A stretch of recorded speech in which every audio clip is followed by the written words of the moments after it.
Baik, Assalamualaikum warahmatullahi wabarakatuh. Pada kesempatan ini berjumpa kembali kepada para mahasiswa yang mengikuti mata kuliah model-model pembelajaran. Pada kesempatan kali ini kita akan melanjutkan eh, model pembelajaran yang termasuk ke dalam rumpun model pembelajaran personal ya. Seperti pada video sebelumnya bahwa kita telah membahas mengenai rumpun model pembelajaran personal ya, yang akan kita bahas itu ada 3 sebenarnya. Ada model pengajaran non-direktif, model pertemuan kelas, ya. Kemudian satu lagi model latihan kesadaran. Nah, pada kesempatan ini kita bersama-sama akan membahas mengenai model pengajaran non-direktif. Ya, seperti apa model pengajaran non-direktif kita lihat ya. Kita mulai dengan konsepnya dulu gitu ya, bahwa non-direktif ini adalah tokohnya ya, Roger, bahwa ini sifatnya sebenarnya student center murni gitu.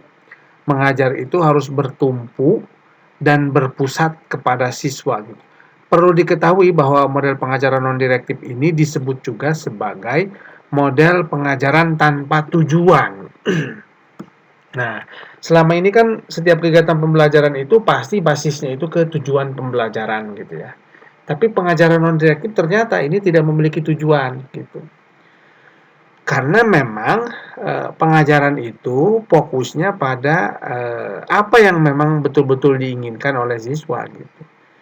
Kan kalau kita bertumpu pada satu tujuan pembelajaran gitu ya, bisa saja memang kegiatan belajar itu ya tidak sesuai dengan minat siswa gitu kan.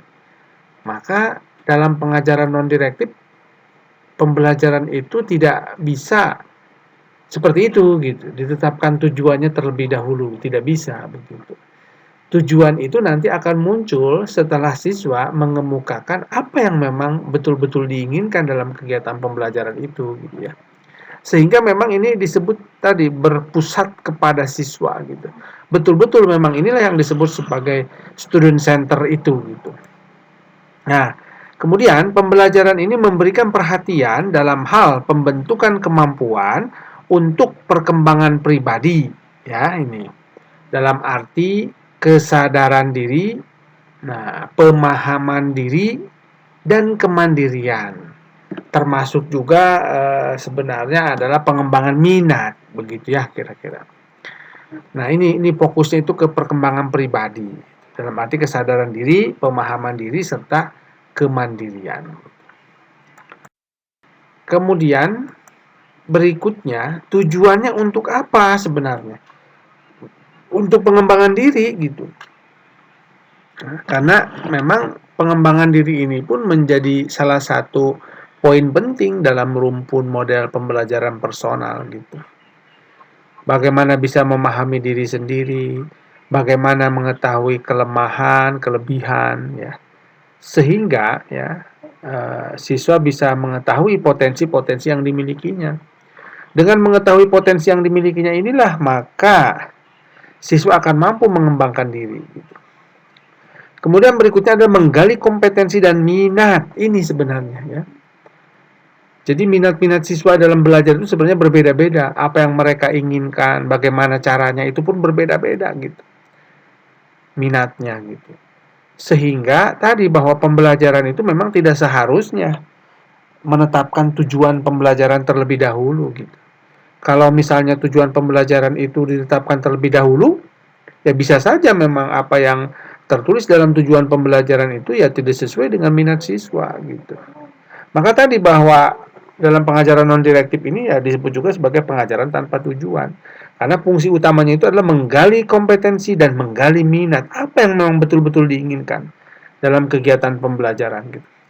Kemudian selain daripada itu bisa meningkatkan kreativitas siswa karena memang semuanya diserahkan kepada siswa gitu. Sehingga kalau misalnya segala sesuatu diserahkan kepada siswa itu, ya, itu akan memberikan ruang untuk melatih kreativitas gitu ya. Siswa bebas. Berikutnya sintaknya seperti apa sebenarnya ya. Kita lihat dulu di sini ada pernyataan bahwa Penerapan dari model pembelajaran non-direktif ini lebih banyak dilakukan dalam bentuk interview, tanya jawab. Berarti kan metode yang paling banyak digunakan itu adalah metode tanya jawab, gitu ya, interview, diskusi dengan siswa, sehingga siswa mengungkapkan apa yang memang betul-betul diinginkan oleh dirinya, gitu ya. Nah, dalam hal ini, interview yang dilakukan itu adalah interview tidak langsung yang dilakukan dalam beberapa urutan yang terbagi dalam 5 fase. Nah, kita lihat fase-fasenya di sini. Fase 1, membantu siswa mendefinisikan situasi. Nah, ini disebutnya ya, fase 1 gitu. Apa yang dilakukan? Melalui wawancara, guru berupaya mendorong ekspresi perasaan secara bebas. Nah, tadi kan interview, wawancara gitu. Jadi harus ada memang keterbukaan antara guru dengan siswa gitu. Sehingga siswa itu bebas berekspresi, mengungkapkan segala hal yang memang betul-betul diinginkan oleh dirinya gitu. Termasuk juga minatnya apa, begitu ya kira-kira. Maka metode yang digunakan itu adalah wawancara. Ini dulu yang memang perlu digali gitu. Tapi kan sebelum dilakukan wawancara memang harus membina hubungan yang baik dulu dengan siswa. Tidak mungkin siswa bisa mengungkapkan apa yang mereka inginkan. Tidak mungkin mereka bisa mengungkapkan hal-hal yang memang terlalu mendalam begitu ya, tanpa ada kedekatan antara guru dengan siswa. Bangun dulu kedekatan, sesudah itu baru kita melakukan dialog dengan siswa gitu ya, agar siswa bisa berekspresi memang sebenarnya apa yang mereka inginkan gitu kan. Sehingga nanti bisa ketemu gitu satu hal yang memang betul-betul diinginkan gitu. Nah, kemudian itu fase pertama gitu. Fase pertama itu hanya wawancara saja begitu ya, untuk menggali apa yang mereka inginkan gitu. Fase kedua, siswa dimotivasi untuk mendefinisikan masalah. Nah, jadi memang pembelajarannya itu tentunya berbasis masalah gitu ya kira-kira. Tapi memang masalah itu datangnya dari siswa gitu, dari minat siswa, hal-hal yang memang betul-betul diinginkan oleh siswa gitu. Ya, sehingga nanti bisa didefinisikan masalah dari situ, ya. Kemudian dicari solusi untuk menyelesaikan permasalahan itu. Nah, pada fase kedua ini disebut sebagai menemukan masalah. Siswa bisa mendefinisikan masalah gitu ya. Nah, menemukan masalah kemudian mendefinisikan. Nah, dalam proses ini guru berupaya menerima dan memahami perasaan-perasaan siswa. Nah, dalam konteks ini guru tidak boleh memaksakan gitu ya. Apa yang memang guru inginkan tidak bisa. Ya, guru hanya sekedar menerima saja gitu kan, dan memberikan saran-saran jalan yang terbaik untuk penyelesaian masalah tersebut gitu. Nah, jadi ini isi fase kedua yaitu menemukan masalah. Jadi intinya di sini nanti masalah itu didefinisikan gitu ya, lebih jelas lagi gitu kan. Nah, kemudian peran guru di sini adalah hanya menerima dan memahami gitu apa yang memang siswa inginkan gitu. Nah, ini fase kedua. Kemudian fase ketiga, siswa mendiskusikan masalah dengan siapa? Dengan gurunya ataupun nanti dengan siswa yang lain gitu ya kira-kira. Jika memang ada hal-hal yang memang perlu didiskusikan, perlu mendapat respon dari berbagai anggota dalam kelompok tersebut misalnya bisa gitu ya, kegiatan diskusi itu dilakukan gitu. Tapi yang jelas diskusi ini harus dilakukan dalam rangka untuk menyelesaikan permasalahan tersebut gitu. Bisa nanti diskusinya dengan guru, bagaimana solusinya dan lain sebagainya gitu ya kira-kira. Tapi tentunya di dalam proses diskusi itu tidak boleh ada pemaksaan gitu. Pemaksaan kehendak, pemaksaan keinginan gitu ya. Jadi hanya diberikan saran-saran gitu agar mencari solusi-solusi yang terbaik gitu. Sehingga peran guru di sini hanya mendukung siswa gitu. Kemudian tahap 4, siswa merencanakan pembuatan keputusan. Nah, ini kan ya, solusi gitu.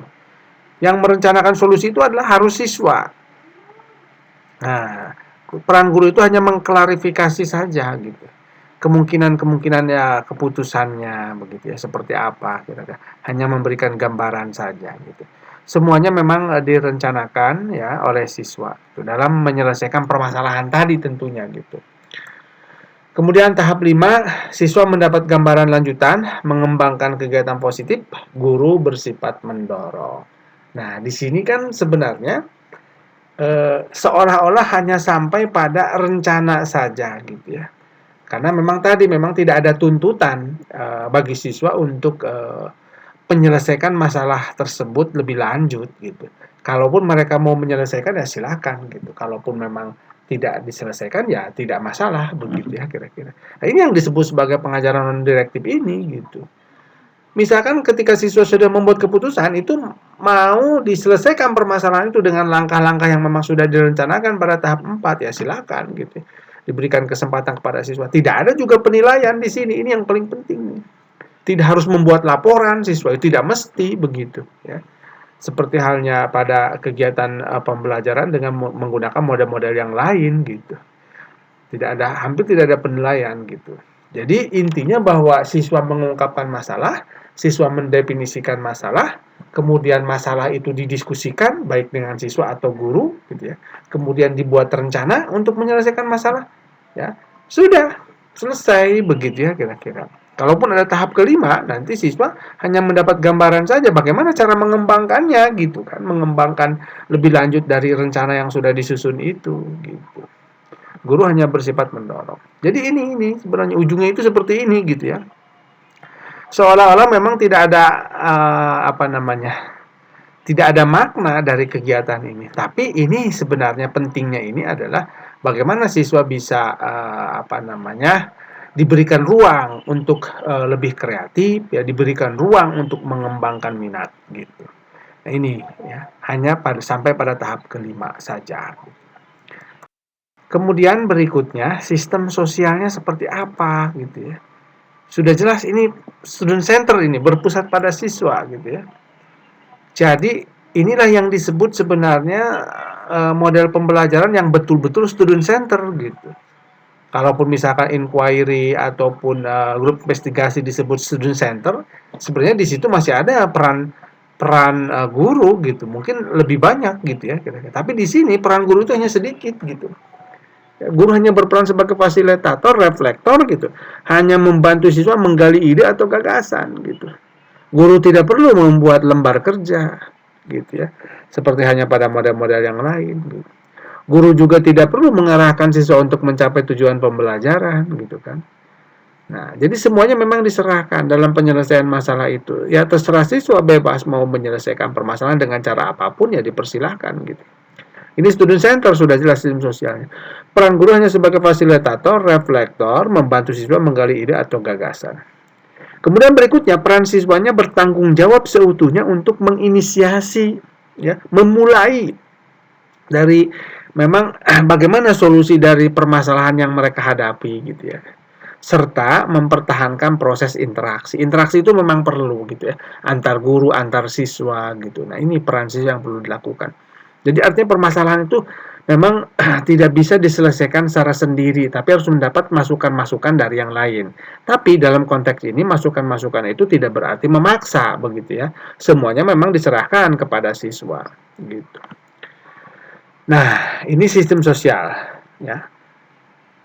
Nah, kemudian ini satu kata kunci penting lagi nih di sini. Guru melakukan sesuatu apabila dibutuhkan saja oleh siswa gitu. Ya, kira-kira. Jadi guru itu jangan terlalu jauh mencampuri bagaimana proses penyelesaian masalah itu gitu. Ya, jadi hanya dibutuhkan saja baru ya guru memberikan hal-hal yang memang dianggap perlu untuk diterima oleh siswa gitu. Nah, ini sistem sosial.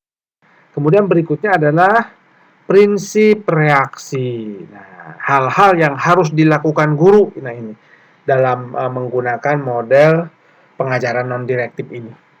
Guru harus berperan sebagai fasilitator. Nah, sudah jelas itu ya kira-kira. Membantu mendefinisikan masalah dan perasaan-perasaan siswa. Nah, ini. Masalah itu sudah jelas harus didefinisikan gitu ya. Didefinisikan itu artinya dibuat dalam bentuk kalimat yang lebih formal. Misalkan dalam bentuk kalimat tanya dan seterusnya gitu. Nah, ini harus dibantu dalam proses ini tentunya gitu ya. Nah, kemudian memahami dan tidak memutuskan apa yang harus dilakukan siswa. Nah, ini kuncinya di sini. Guru tidak boleh terlalu jauh mencampuri ya bagaimana proses penyelesaian masalah itu gitu. Jadi peran guru itu harus memahami, tidak memutuskan apa yang harus dilakukan oleh siswa. Keputusan itu sepenuhnya diserahkan kepada siswa. Kemudian, menjelaskan sikap siswa dengan merefleksikan kembali kepada mereka sehingga ia dapat memahami apa yang harus dilakukan berikutnya gitu. Nah, ini peran guru ya, refleksi dalam kegiatan refleksi gitu. Sehingga nanti siswa itu bisa memahami yang harus dilakukan selanjutnya seperti apa begitu. Yang sudah bagaimana gitu. Kelemahannya di mana gitu ya dalam proses tadi tentunya penyelesaian masalah itu gitu ya. Kemudian selanjutnya seperti apa gitu. Nah, ini yang perlu memang diberikan oleh guru. Nah, ini prinsip-prinsip reaksinya yang perlu diperhatikan gitu ya. Kemudian dampaknya seperti apa gitu.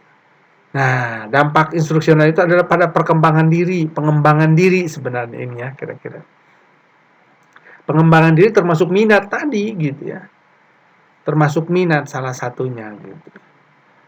Nah, instruksional. Kemudian nuturan efeknya itu meningkatkan kreativitas, sudah jelas kan tadi semuanya diserahkan kepada siswa.